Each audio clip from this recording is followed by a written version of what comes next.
जय श्री कृष्ण, जय श्री राम। मैं अपने को विद्वान नहीं समझता हूँ। विद्वान गुरुओं की सेवा करने पर जो प्रसाद मुझे मिला है वही मैं आप सब लोगों को बांटने के लिए ये मैंने संग्रह किया है। आज के जमाने में पुराणों को कोई नहीं पढ़ता और बगैर पुराणों की कथा सुने भक्ति नहीं आएगी और ना ही ज्ञान मिलेगा। मैंने कुछ ग्रंथों से ये ज्ञान लेकर आप सब तक पहुंचाने का प्रयास किया है। आशा है कि आप हमारे प्रयास को सफल करेंगे। जिसमें उपकार की वृत्ति नहीं वह मनुष्य कहलाने का अधिकारी नहीं। बीता हुआ समय और कहे हुए शब्द कभी वापस नहीं बुलाए जा सकते। फूलों की सुगंध हवा के प्रतिकूल नहीं फैलती, पर सद्गुणों की कीर्ति दसों दिशाओं में फैलती है। ज्ञानार्जन हर किसी के लिए संभव है। भगवान ने किसी को कम किसी को अधिक बुद्धि दी है, यह भ्रांति छोड़ देनी चाहिए। महान चरित्र और आदर्शवान व्यक्तियों का समय कभी खाली नहीं रहता। उनकी महानता का चिन्ह व्यस्तता है। अवसर की प्रतीक्षा में मत बैठे रहो। आज का अवसर ही सर्वोत्तम है। हमारी पीठ दूसरे ही देखते हैं, हम नहीं देख पाते। वैसे ही अपना दोष हम खुद नहीं देख पाते। उपवास व व्रत करने से शरीर को बहुत बड़ी शक्ति मिलती है। शरीर स्वस्थ रहता है। उपवास शरीर और आत्मिक शुद्धि के लिए आवश्यक अवलंब है। उपवास सत्य शोधन का साधन तो है ही, वह शरीर शोध का उपाय भी है। प्रेमी जनों, जो कला आत्मा को आत्म दर्शन करने की शिक्षा नहीं देती वो कला ही नहीं है। जो कला आत्मा को आत्म दर्शन करने की शिक्षा नहीं देती वह कला नहीं है। जीवन समस्त कलाओं से श्रेष्ठ है। मैं तो समझता हूँ कि जो अच्छी तरह जीना चाहता है वही सच्चा कलाकार है। जीवन अवसर है जिसे गवा देने पर सब कुछ हाथ से गुम हो जाता है। इस दुनिया में सबसे अधिक कष्ट उन्हीं लोगों को होता है जो अज्ञानी है। सफल वही लोग होते हैं जो अपना कर्म करते रहने का हट नहीं छोड़ते। ऐसे कर्म योगियों के आगे प्रगति भी झुक जाती है। सच्चाई और ईमानदारी मनुष्य की दो महान शक्तियां हैं। जिस व्यक्ति के मानस में ये दोनों होती है उस चरित्रवान को किसी प्रकार का प्रलोभन उसके सिद्धांतों से कभी डिगा नहीं सकता। प्रेमियों, सलाह सबकी लो, सबकी सुनो, पर करो वह जिसके लिए तुम्हारा साहस और विवेक समर्थन करे। होनहार बिरबान के होत चीकने पात, महापुरुष होने के लक्षण मनुष्य के बचपन में ही दिखने लगते हैं। भगवान से कभी कुछ मत मांगो। भगवान से कभी कुछ मत मांगो। हमें जो चाहिए वह हमें समय पर अवश्य मिल जाएगा। जर्रे जर्रे की कण कण की खबर रखते हैं वो प्रभु। वो हमारे साथ बाल के रुए से भी निकट है। फिर बेचैन होने की क्या बात है। लगता है विश्वास की कमी है। पूर्ण विश्वास शांति के निकट ले जाता है। भगवान से कभी कुछ मत मांगो। मांगना है तो यह मांगो कि हे प्रभु मेरी सारी मांगों को मिटा दीजिए। हे प्रभु, जो आपकी इच्छा है वही मेरे लिए अच्छा है। दुष्ट विचारों को सीखना परिश्रम नष्ट करना है। बिना शिक्षा प्राप्त किए विचार करना भयावह है। काम करने से पूर्व सोचना बुद्धिमता है। कर्म करते समय सोचना सतर्कता है। काम कर चुकने पर सोचना मूर्खता है। मेले बर्तन में डाला हुआ साफ पानी भी मैला हो जाता है। वैसे ही मेले मन में अच्छे विचार भी मेले हो जाते हैं। मनुष्य जैसा जीवन व्यतीत करता है वैसे ही उसके विचार हो जाते हैं। हमने जो कुछ भी पढ़ा है उस पर विचार करें, उसे हजम करें और उसे अपने जीवन का अंग बना ले। अच्छा या बुरा कुछ नहीं होता, केवल विचार ही किसी वस्तु को अच्छा या बुरा बनाते हैं। जीवन है तो कदम कदम पर खतरे भी हैं। खतरों के आगे सफलता है। जो सजग और सतत प्रयत्न करता है वही सफल होता है। अगर परमात्मा को प्राप्त करना है तो छल फरेबी करना छोड़ दीजिए। नम्र, सीधे, सच्चे, सरल भक्त बनो। भगवान आप पर सदा मेहरबान रहेंगे। जय श्री राम। संसार में सभी प्राणी अपने अपने भाग्य के अनुसार ही सुख या दुख भोगते हैं। अपने कर्मों की फाइल, आपके कर्मों की फाइल पहले तैयार की गई है, उसके बाद आपको जन्म मिला है। फिर चाहे आप ईश्वर को माने या न माने, जो आपके भाग्य में है, जो आपके भाग्य में लिखा है वह तो आपको बगैर परिश्रम के मिल ही जाएगा। प्रेमी जनों, नारी का आचरण बड़े बड़े ऋषि मुनि, योगियों को भी, ब्रह्मचारियों को भी प्रभावित कर देता है। नारी माया का रूप है, इससे सदैव दूरी बनाकर ही रखें, तभी आप ईश्वर को प्यारे लगोगे।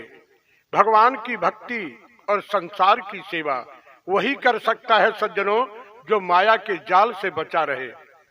यह काम कठिन है लेकिन असंभव नहीं।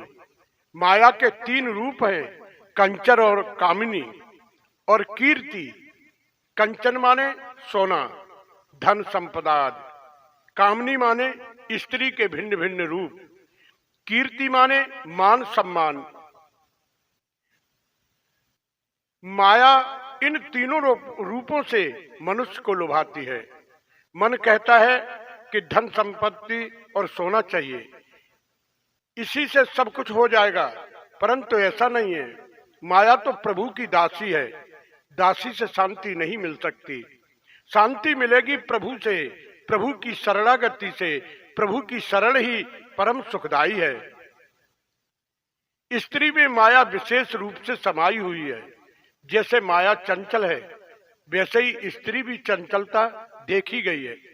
स्त्री का रूप पुरुष के मन को लुभा देती है। स्त्री का रूप ही शक्ति की देवी है। कीर्ति पाना, मान सम्मान पाना और यश की कामनाएं हर मानव के अंदर रहती हैं। हर मानव चाहता है कि मैं औरों से श्रेष्ठ कहलाऊं, भले ही वह उस श्रेणी का न हो, फिर भी वो चाहता है कि मैं महान व्यक्ति कहलाऊं।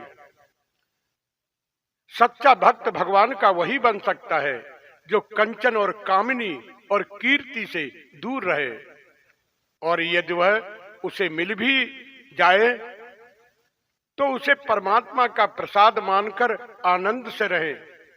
प्रेमी जनों, भगवान भी देखते हैं कि हमारी माया को कौन कौन देख रहे हैं। जो माया को देखता है उसे भगवान नहीं देखते, भगवान तो उसी को देखते हैं। मेरा मुझ में कुछ नहीं, जो कुछ है सो तोर, तेरा तुझको सौंपता क्या लागे है मोर। साधक में यदि यही भावना आ जाएगी तो वो हर परिस्थिति में आनंद पूर्वक रह सकता है।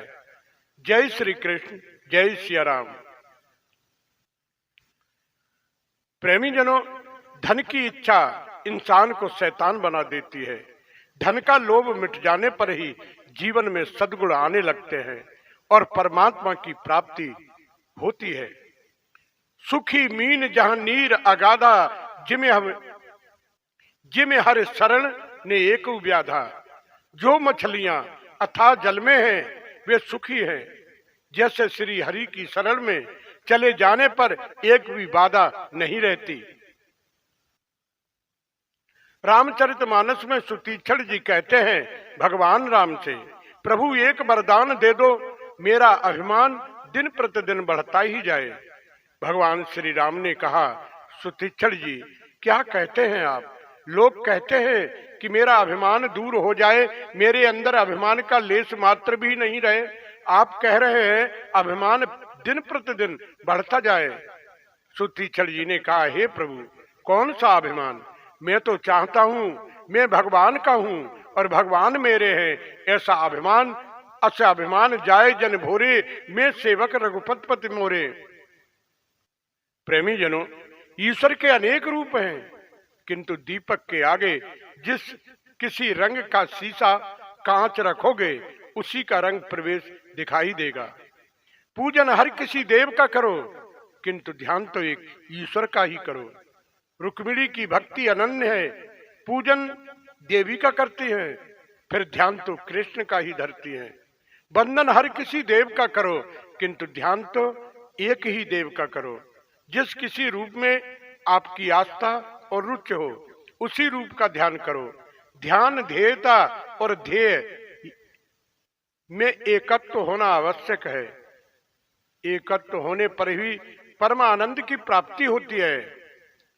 जो अपनी गलती को खुद देखकर सुधार कर लेता है और उसका प्रायश्चित कर लेता है वही साधु है। जो गलती बताने पर मान लेता है और खेद प्रकट करता है वह सज्जन है। जो गलती मालूम होने पर भी हट करता है वह नर पशु है। जो सही और गलत की तमीज ही नहीं कर पाता, जो गलत को सही और सही को गलत मानता है वो तो पशु है। एक संत के पास एक व्यक्ति दुखी होकर आया कि मैं अभागा हूं, मेरे पास कुछ भी नहीं है, ऐसा जीवन जीने से तो अच्छा है कि मैं स्वयं को समाप्त कर दूं। संत ने कहा, क्या तुम्हें अपने पास छिपी हुई विभूतियों की जानकारी है? अपनी एक आंख, एक हाथ, एक पैर के बदले में क्या लेना चाहोगे? मैं तुम्हें 1,00,000 स्वर्ण मुद्राएं दे सकता हूं। व्यक्ति बोला, भगवान यह तो मैं नहीं दे सकता, इसके बिना मैं जीऊंगा कैसे? तब संत बोले, रे मूर्ख, करोड़ों की संपदा तो अपने साथ लिए घूम रहा है और रोकर ये कहता फिरता है कि मेरे पास कुछ नहीं है। ऐसे ही लोग इस बहुमूल्य संपदा को न पहचान कर अभागी स्थिति में जीते हैं। आत्मबोध तब होता है जब उन्हें कोई प्रज्ञा संपन्न मनीषी सीख देता है।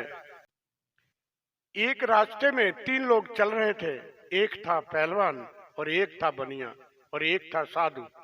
रास्ते में एक चिड़िया बोल रही थी, तो बोली, ये चिड़िया क्या कह रही है? तो पहलवान ने कहा, ये चिड़िया कह रही है दंड बैठक कसरत, दंड बैठक कसरत। तो बनिया ने कहा, तुम नहीं जानते, मैं बताता हूँ। चिड़िया कह रही है नॉन मिर्च अदरक, नॉन मिर्च अदरक। तो साधु ने कहा, तुम दोनों पागल हो, मैं बताता हूँ। चिड़िया कह रही है राम सीता दशरथ, राम सीता दशरथ।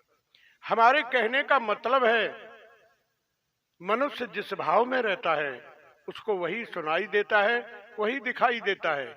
जिसकी आंखों में जैसे रंग का चश्मा लगा होता है उसको वही रंग दिखाई देता है।